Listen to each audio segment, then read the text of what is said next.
इतना बड़ा तनाव है, क्यों पालना चाहिए? तो मैं कुछ सूत्रों में आपको बात बताता हूं। पहला सूत्र मेरा आप लोगों के लिए ये है कि जब आप किसी को पसंद करें और वो आपको पसंद ना करे तो टेंशन नहीं लेनी है, तेजाब तो नहीं उठाना है। ठीक, कई लोग इस मूड में रहते हैं, मुझे पसंद नहीं करेगी,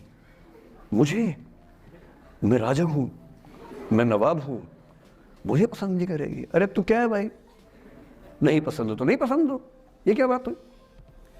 सबसे पहले अपने अंदर से लोकतांत्रिक बनिए, डेमोक्रेटिक बनिए। जैसे आपको हक है किसी व्यक्ति को पसंद करने का, उसको भी हक है किसी को पसंद या नापसंद करने का। यदि कोई ऐसा व्यक्ति जिसको आप पसंद नहीं करते वो आपको प्रपोज करे तो आप उसको मना ही तो करेंगे। बस मना इज्जत से कीजिए, किसी को बेआबरू करके मत भेजिए। ये नहीं कि अच्छा तुम शीशा देखा है कभी, रुको को आईना मेरी जेब में लो, ऐसे नहीं करना है।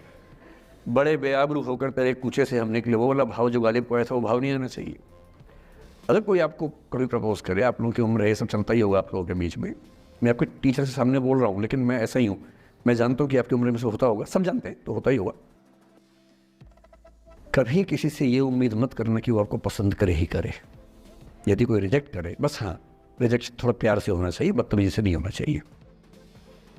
उसके अधिकारों का उतना ही सम्मान कर रहे हैं जितना आप अपने अधिकार का सम्मान करते हैं कि ठीक है भाई आपको मैं पसंद नहीं, कोई बात नहीं, तू नहीं कोई और सही, कोई और नहीं कोई और सही, बहुत लंबी है जमी मिलेंगे लाख हंसी, इस जमाने में सनम तू अकेली तो नहीं। कितने लोग हैं दुनिया में, ऐसा क्या है? और मैंने बहुत प्यारे प्यारे बच्चों को देखा रोते बिलखते हुए कि मैंने उसको प्रपोज किया, उसने मुझे मना कर दिया। अंकल, छोटे छोटे बच्चे आजकल मुझे लव गुरु मानते हैं अपने आसपास, वो मेरे पास आके ऐसी ऐसी बातें बताते हैं बड़ी क्यूट तोतली आवाज़ में, मैंने उसको प्रपोज किया, उसने मुझे ऐसे वाली आवाज़ में एकदम रोते बिलखते हुए। तो मैं बोलता हूँ बधाई हो बहुत बहुत तुम्हें, कॉन्ग्रेचुलेशन। मैंने अपनी ज़िंदगी में ऐसे 50 मामले देखे और 50 में से कम 49 मामले में जब कहीं दिल नहीं लगा, बाद में उससे बेहतर ही व्यक्ति मिला। अगर कभी ऐसा हो ना, मन ही मन में बधाई देना अपने आप को कि बच गया। हाँ बोल देता तो फंस जाती, हाँ बोल देते तो मर जाता। और मन में भाव वही रखना है, तो नहीं कोई और सही मार्ग, स्ट्रेस नहीं लेना है। मैं जानता हूं कि आपकी उम्र में आसान नहीं होता है, आपको रात रात भर सपने आएंगे, बेचैनी होगी, करवटें बदलते रहे सारी रात हम, आपकी कसम आपकी कसम, ये सब ड्रामा होता है। ये फिल्मी गीत है, मुझे गीत कविता इतना याद है कि मुझे हर बात में वही दिमाग में आता है, मैं क्या करूं। ये होता है आपकी उम्र में, पर वो भी एक फेज है। अगर ये फेज नहीं जिया तो भी क्या जीवन जिया। कभी कभी बेचैनी भी तो होनी चाहिए, वरना जिंदगी में मजा क्या है। अगर हर चीज लिनियर है, हर चीज फॉर्मुलाइज है, फिर मजा क्या है जिंदगी में। ये उठापटक, ये बेचैनी, ये घबराहट, ये तनाव संतरास भी तो होना चाहिए कभी कभी जिंदगी में। इससे बुरी स्थिति तब होती है जब आप किसी रिलेशनशिप में हैं और वहां ब्रेकअप हो जाए, ये भी होता है। देखिए मैं आपको बड़ी खरी खोटी सुनाने के मूड में हूं।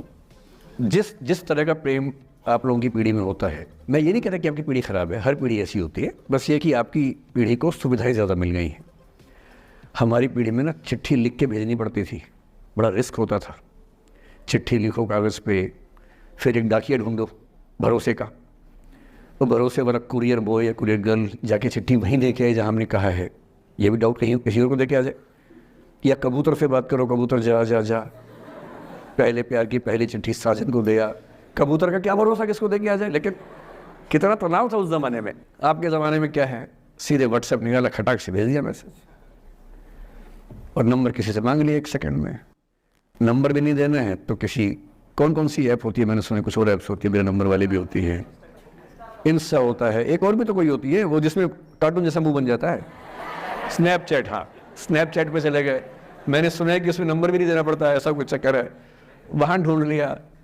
किसी को कुछ कन्वे करना इतना आसान दुनिया में कभी नहीं हुआ था जितना आज आसान है। इन सब के ऊपर टिंडर है, बम्बल है, पता नहीं क्या क्या है, राइट लेफ्ट करते जाना है, उसी में कहानी शुरू।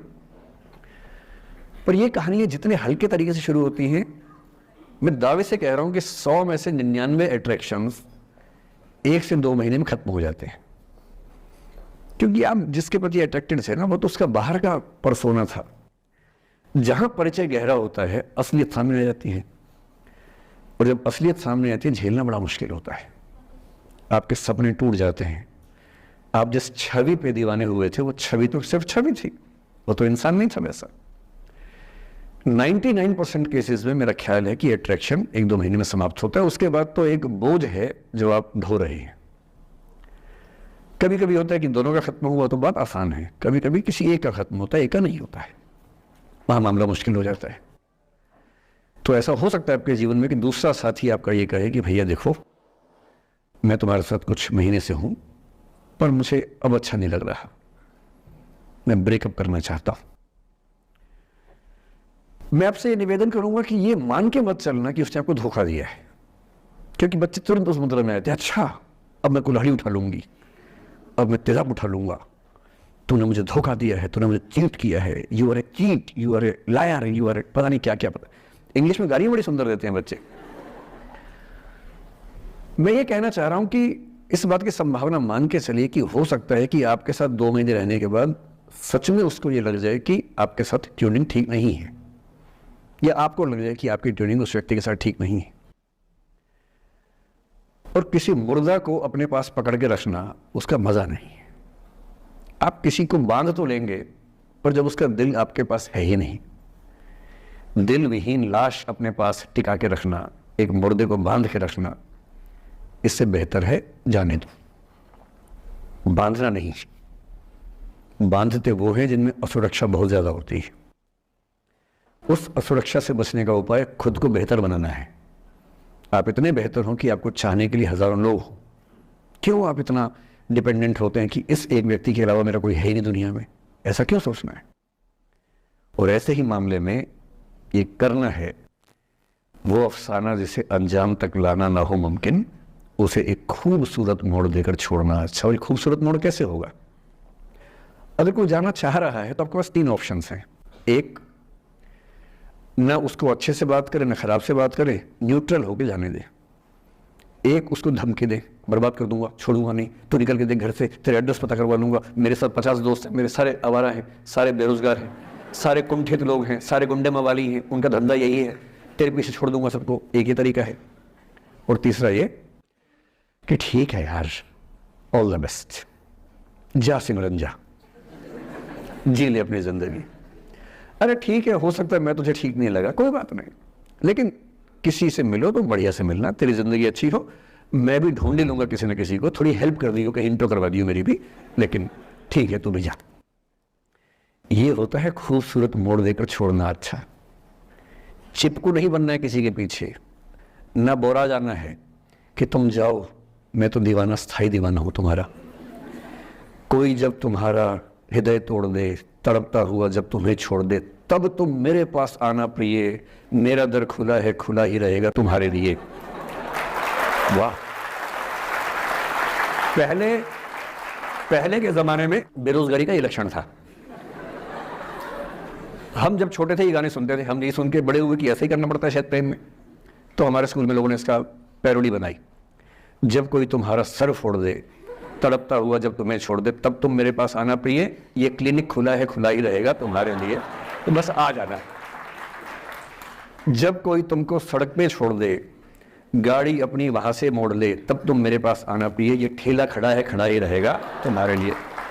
क्यों भाई, क्यों खड़े रहोगे? बेरोजगार हो क्या? अरे ठीक, जा सिमरन जा, जी ले, और मैं भी जा रहा हूं जीने के लिए। ये दीवाना नहीं बनना है कि तुम मतलब मुझे ना चाहो तो कोई बात नहीं, किसी और को चाहोगी तो मुश्किल होगी। अजीब हाल है यार, तुम ठेकेदार हो, ये तेरा ठेका मेरे पास है, नहीं तो किसी के पास नहीं है। अजीब हाल है। अरे ठीक है भाई, उसकी जिंदगी है, जीने दो उसको। क्यों किसी की जिंदगी में इतना हावी होने का प्रयास करना है? जब आप नहीं चाहते कि आपकी जिंदगी में कोई हावी हो, आप क्यों किसी की जिंदगी में इतने हावी होंगे? और जब बहुत दर्द हो ना, हमेशा दूसरे के पर्सपेक्टिव से भी सोच के देखिए कि उसको ऐसा क्यों करना पड़ा। क्या पता कोई मजबूरी हो, कभी कभी होती है।